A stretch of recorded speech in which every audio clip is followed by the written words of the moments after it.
Hello everyone, নমস্কার সবাইকে। প্রাঞ্জলিস কিচেনে সবাইকে স্বাগতম। দেখতেই পাচ্ছেন আমি এখানে বেগুন নিয়েছি, লম্বালম্বি করে কেটে মানে হলুদ মরিচ মেখে রেখেছি। আর এখানে তেলের মধ্যে ভেজে নেব, বেশি লাল লাল করব না।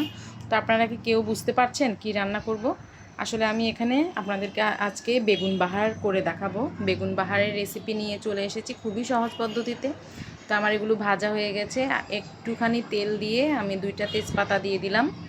তেজপাতার মধ্যে আমি এখানে এই দেখেন 4-5টা গোটা মরিচ আর কালো জিরা দিয়ে দিব। দিয়ে কিছুক্ষণ নেড়ে চেড়ে তারপরে আমি এখানে বাকি মশলাগুলো দিব।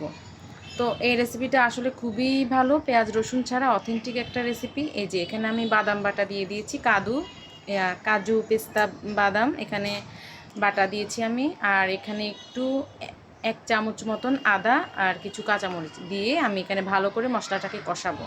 কষানো কিছুক্ষণ পর আমি এখানে লবণ দিয়ে দিলাম, তারপর হলুদ, তারপরে মরিচ, এক এক করে আমি সব মশলাই দিব। তারপর দিব জিরার গুঁড়া। আদাটা তো দিয়েছি আগেই, তারপরে এই যে জিরার গুঁড়া দিব।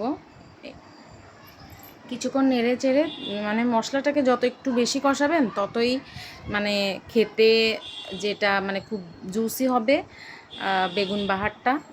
সেই জন্য আমি একটু এই যে মশলাটাকে আর একটু ভালো করে কষিয়ে এবার আমি জিরার গুঁড়িটা কিন্তু দিব।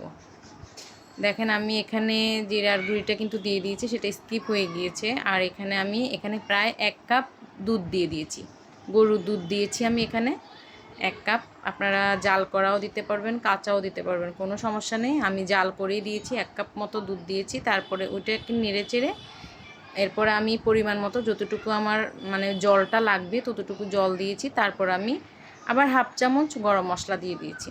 গরম মশলাটা যখন ফুটে উঠেছে তারপর আমি বেগুনগুলো দিয়ে দিয়েছি। দেখেন এই যে আপনারা অবশ্যই বুঝতে পারছেন। বেগুনগুলো দিয়ে আমি এবার কিছুক্ষণ 10 মিনিটের মতো আমি রান্না করব আমার এই বেগুন বাহারটা। 10 মিনিট রান্না করলেই কিন্তু শেষ। এই যে আমার রান্নাটা অলমোস্ট শেষের দিকে, মানে এটা শেষ হয়ে গিয়েছে বেগুন রান্নাটা। দেখেন এটা থিকনেসটা কেমন হয়েছে, কতটা জুসি গ্রেভি হয়েছে আমার। আর এই যে দেখেন কালারটা। তো যদি আমার রান্নাটা ভালো লেগে থাকে অবশ্যই আমার চ্যানেলটাকে সাবস্ক্রাইব করে দিবেন, লাইক ফলো করে দিবেন। আজ এখানেই বিদায় নিচ্ছি। প্রাঞ্জলি কিচেনের সাথেই থাকবেন। টাটা।